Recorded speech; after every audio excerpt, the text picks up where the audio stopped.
طيب كلمة بقى محمد لما تشوف إذا نظرت إليها في الاشتقاق ثم تجد محمد يعني ذات وقع عليها الحمد من غيرها.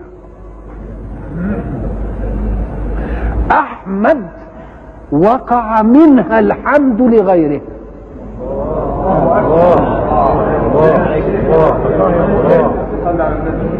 يبقى محمد زي ما تقول فلان مكرم، وقع التكريم من الغير عليه. خلاص هنجيبها من زيها مكرم، يبقى وقع التكريم منه لغيره. عندنا اسمين الاثنين من مادة الحمد ولا لا؟ الاثنين من مادة الحمد، بس في محمد ملحوظ فيه ان الحمد وقع عليه من غيره، واحمد الحمد وقع منه لغيره. بس مش وقع الحمد كده بس حمد، ده محمد وقع عليه الحمد كثيرا. محمد كتير، لان لو عوزنا بس وقع منه وقع عليه الحمد نسميه محمود وتنتهي. محمود يبقى وقع عليه الحمد ايه؟ مرة. انما محمد كتير الكل عمال يحمد.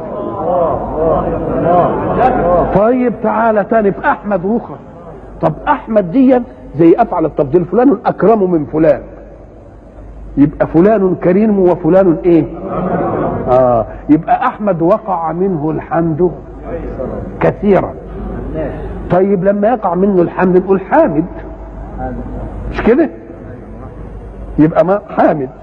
يبقى اذا احمد مبالغه في حامد، ومحمد مبالغه في محمود. اذا فرسول الله جمع الامرين، فهو محمود من الله وحامد لله.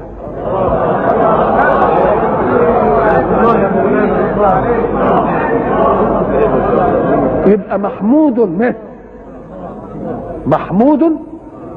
مبالغه فيه محمد من مين؟ طب وحامد وقع منه الحمد كثيرا فصار احمد.